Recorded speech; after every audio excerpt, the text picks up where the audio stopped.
गांव के बुजुर्ग चौपाल पर बैठे बातें कर रहे थे। आज की रात ठीक नहीं लग रही। क्यों काका, क्या हुआ? हरिराम की आंखें डर से सिकुड़ गईं। आज फिर वही गर्म हवा चल रही है, बिल्कुल वैसी जैसी उस रात चली थी। इतना सुनते ही वहां बैठे लोग चुप हो गए। उसी समय दूर कहीं से कुत्तों के भौंकने की आवाज आने लगी। पहले एक, फिर कई सारे। लगता है कोई अजनबी गांव में आया है। किसी ने धीरे से कहा, लेकिन हरिराम का चेहरा पीला पड़ चुका था। अजनबी नहीं, मौत आई है। यह सुनते ही सबके शरीर में सिहरन दौड़ गई। उधर गांव के किनारे बने छोटे से घर में रवि अपनी मां के साथ बैठा था। रवि शहर से अभी अभी पढ़ाई पूरी करके गांव लौटा था। शहर की जिंदगी देखकर उसे गांव की बातें अंधविश्वास लगती थी। माँ, ये लोग हर बात में भूत प्रेत क्यों ढूंढते हैं? उसकी मां ने तुरंत दरवाजा बंद किया। धीरे बोल बेटा, रात में ऐसी बातें नहीं करते। रवि मुस्कुराया और बाहर चारपाई पर जाकर लेट गया। गर्मी इतनी थी कि पसीना लगातार बह रहा था। बिजली भी चली गई थी। पूरे गांव में अंधेरा फैल चुका था। तभी उसे लगा जैसे कोई सड़क पर धीरे धीरे चल रहा हो। बाहर से कदमों की आवाज आई। रवि उठकर बैठ गया। सड़क पर दूर एक आदमी दिखाई दे रहा था। उसने काले रंग का लंबा कोट पहन रखा था, जबकि इतनी गर्मी में कोई कोट पहनने की सोच भी नहीं सकता था। उस आदमी का चेहरा अंधेरे में साफ नहीं दिख रहा था। वो धीरे धीरे चलते हुए गांव के बीच की तरफ जा रहा था। रवि ने आवाज लगाई, ओ भाई साहब, कौन हो आप? लेकिन वो आदमी रुका नहीं। रवि को अजीब लगा। उसने टॉर्च उठाई और उसके पीछे चल पड़ा। जैसे जैसे रवि आगे बढ़ रहा था, हवा और गर्म होती जा रही थी। आसपास का माहौल अजीब डरावना लगने लगा। अचानक सारे कुत्ते भी चुप हो गए थे। पूरा गांव खामोश। इतनी खामोशी कि रवि को अपनी धड़कन तक सुनाई देने लगी। वो आदमी अब पीपल के पेड़ के पास खड़ा था। रवि ने टॉर्च की रोशनी उसकी तरफ डाली, लेकिन जैसे ही रोशनी उसके चेहरे पर पड़ी, रवि के हाथ कांपने लगे। उस आदमी का चेहरा बिल्कुल सफेद था, आंखें काली और होठों पर अजीब सी मुस्कान। तुम कौन हो भाई साहब? रवि डरते हुए बोला। वो आदमी धीरे धीरे उसकी तरफ मुड़ा। मैं रास्ता भूल गया हूं। उसकी आवाज बेहद भारी थी। रवि ने हिम्मत करके कहा, गांव में किसके घर जाना है? अजनबी मुस्कुराया। मैं किसी को लेने आया हूं। इतना कहकर वो अचानक गायब हो गया। रवि की सांसें रुक गईं। उसने चारों तरफ टॉर्च घुमाई, लेकिन वहां कोई नहीं था। तभी पीछे से किसी ने उसका कंधा पकड़ लिया। रवि डर के मारे चीख पड़ा। अरे मैं हूं। उसका दोस्त सोनू बोला, तू यहां क्या कर रहा है? अभी यहां एक आदमी था, वो अचानक गायब हो गया। सोनू का चेहरा डर से सफेद पड़ गया। वो काले कोट वाला आदमी था क्या? हाँ। सोनू तुरंत पीछे हट गया। तूने उसे देख लिया? हाँ, लेकिन वो था कौन? सोनू ने कांपती आवाज में कहा, 3 साल पहले इसी गांव में एक आदमी की मौत हुई थी। गर्मी की रात थी। लोग कहते हैं उसकी आत्मा हर साल इसी दिन लौटती है, किसी को अपने साथ ले जाने। रवि हंसने की कोशिश करने लगा, ये सब बकवास है। लेकिन तभी पीपल के पेड़ के पीछे से फिर वही आवाज आई। दोनों ने डरते हुए पीछे देखा। वो अजनबी फिर वहीं खड़ा था। इस बार उसकी आंखें लाल चमक रही थी। सोनू चीख पड़ा, भाग रवि, भाग यहां से जल्दी। दोनों पूरी ताकत से गांव की तरफ भागने लगे। पीछे से कदमों की आवाज लगातार उनके करीब आती जा रही थी। ऐसा लग रहा था जैसे वो अजनबी हवा में उड़ते हुए उनका पीछा कर रहा हो। रवि ने पीछे मुड़कर देखा और उसकी चीख निकल गई। वो आदमी अब इंसान जैसा नहीं दिख रहा था। उसका शरीर आधा इंसान आधा कंकाल दिख रहा था और आंखें पूरी तरह लाल। अचानक सोनू गिर पड़ा। रवि, बचा मुझे। वो चीखा। रवि उसे उठाने वापस लौटा, लेकिन तभी गर्म हवा का तेज झोंका आया। धूल चारों तरफ उड़ने लगी। जब रवि ने आंखें खोली, सोनू गायब था। सोनू। रवि पागलों की तरह चिल्लाने लगा, लेकिन चारों तरफ सिर्फ अंधेरा था। तभी उसके कान के पास किसी ने फुसफुसाया, अब अगली बारी तुम्हारी है। रवि डर के मारे पीछे मुड़ा। वो अजनबी उसके बिल्कुल सामने खड़ा था। उसकी लाल आंखें जल रही थीं और उसके हाथों में खून दिख रहा था। रवि की चीख पूरे गांव में गूंज उठी। उधर चौपाल पर बैठे लोग घबरा गए। हरिराम तुरंत खड़ा हो गया। वो वापस आ गया। गांव वाले डरते हुए रवि की चीख की दिशा में भागे, लेकिन जब वे पीपल के पेड़ के पास पहुंचे, वहां सिर्फ रवि बेहोश पड़ा था और पेड़ के तने पर ताजा खून से लिखा था, एक और बाकी है। गांव वालों के शरीर में डर की लहर दौड़ गई। हरिराम कांपते हुए बोला, इस बार वो बिना किसी को लिए नहीं जाएगा।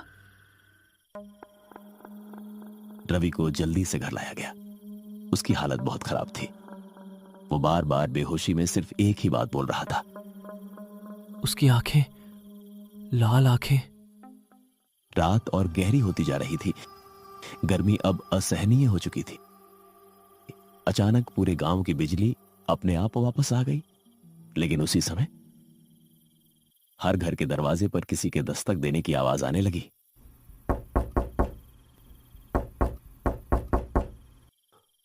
पूरा गांव कांप उठा।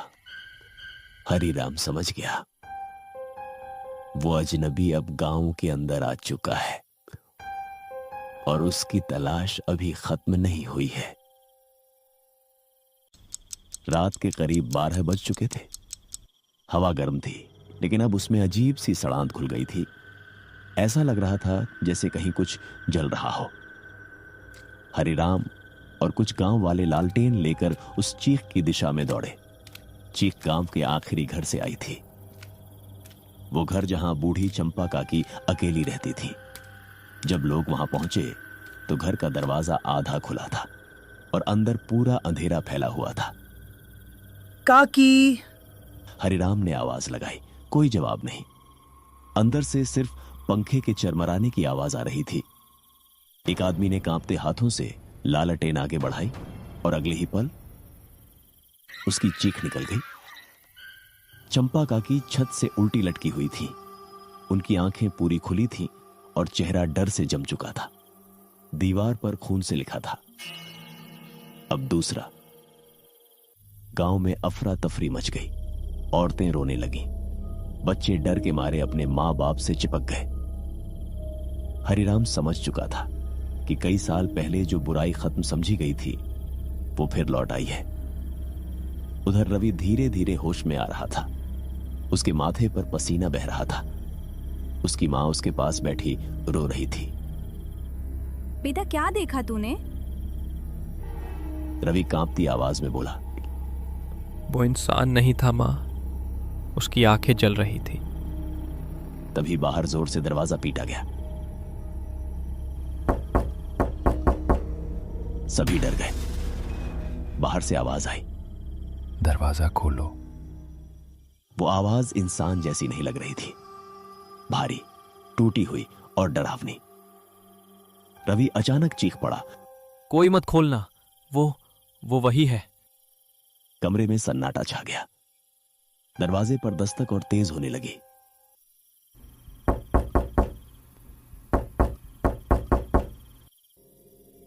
ऐसा लग रहा था जैसे कोई दरवाजा तोड़ देगा। अचानक खिड़की के बाहर किसी की परछाई दिखाई दी। रवि ने डरते हुए उधर देखा। वही काला कोट पहने अजनबी खिड़की के बाहर खड़ा था। उसकी लाल आंखें सीधे रवि को घूर रही थीं और फिर उसने धीरे धीरे मुस्कुराना शुरू किया। रवि डर के मारे पीछे हट गया। तभी अचानक पूरे घर की बिजली चली गई। चारों तरफ घुप अंधेरा। रवि की मां रोने लगी। हे भगवान, हमें बचा लो। बाहर से अब किसी के चलने की आवाज आने लगी।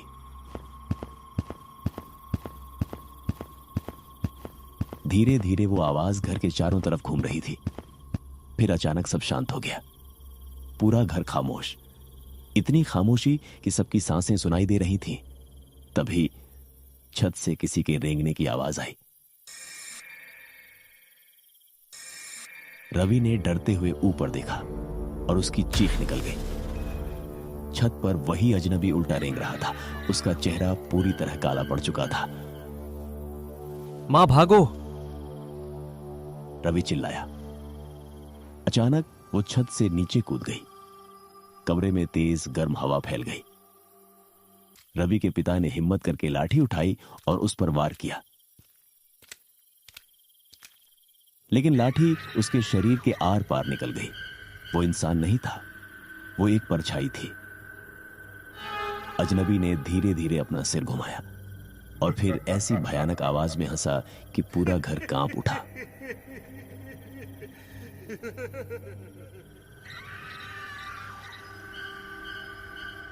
बाबूजी! रवि और उसकी मां उन्हें छुड़ाने दौड़े, लेकिन तभी लालटेन अपने आप फट गई।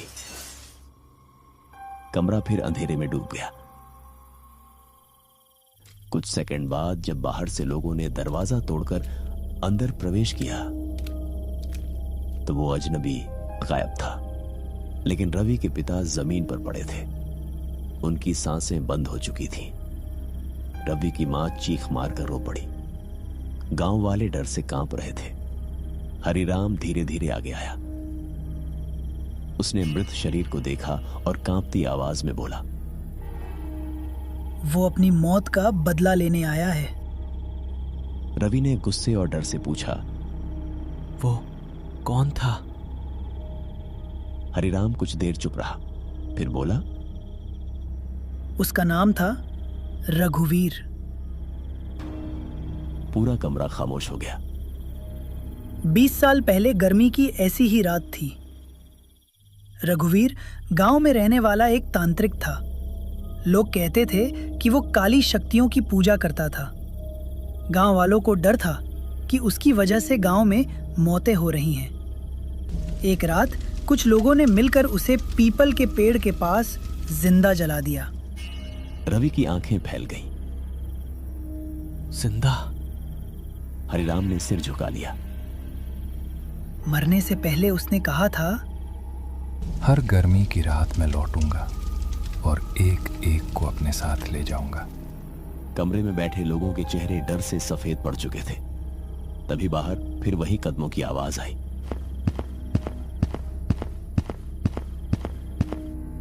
इस बार आवाज पूरे गांव में गूंज रही थी। बच्चे रोने लगे, औरतें भगवान का नाम जपने लगी। हरिराम ने तुरंत कहा, सब लोग मंदिर चलो अभी। पूरा गांव रात के अंधेरे में मंदिर की तरफ भागने लगा। रवि भी अपनी मां को लेकर भीड़ के साथ चल पड़ा, लेकिन रास्ते में उसे बार बार ऐसा लग रहा था जैसे कोई पीछे पीछे चल रहा हो।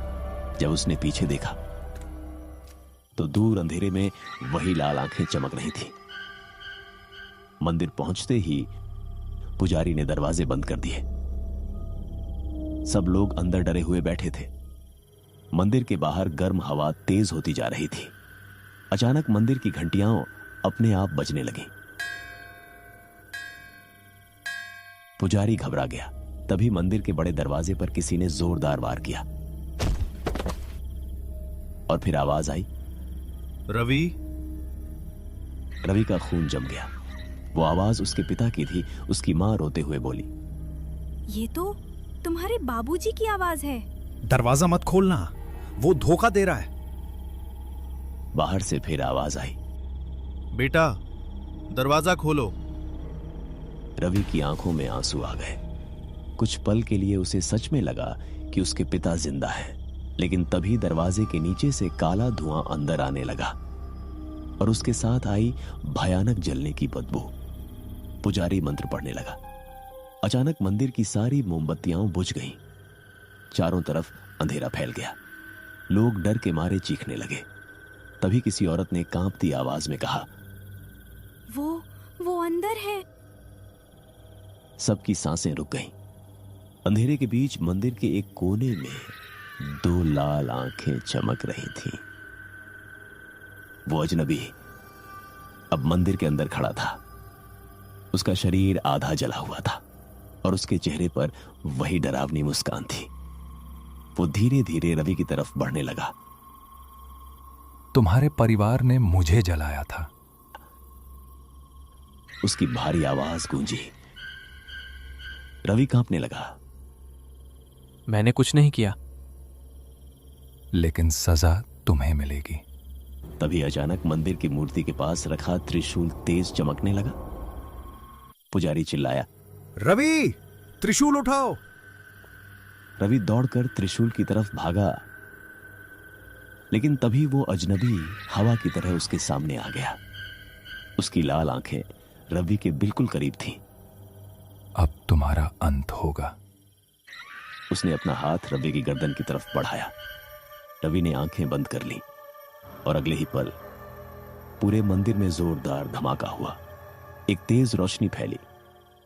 अजनबी दर्द से भयानक चीख मारने लगा। रवि ने आंखें खोली। उसके हाथ में चमकता हुआ त्रिशूल था और वो अजनबी पीछे हट रहा था, लेकिन उसकी आंखों में अब पहले से ज्यादा गुस्सा था। वो गुर्राया, आज नहीं, लेकिन अगली गर्मी की रात मैं फिर लौटूंगा। इतना कहकर उसका शरीर धुएं में बदलने लगा। धीरे धीरे वो अंधेरे में गायब हो गया। मंदिर में बैठे लोग डर से कांप रहे थे। रवि की सांसें अभी भी तेज चल रही थीं, लेकिन तभी मंदिर की दीवार पर अपने आप खून से शब्द उभरने लगे। कहानी अभी खत्म नहीं हुई और उसी पल मंदिर के बाहर फिर वही कदमों की आवाज गूंजी।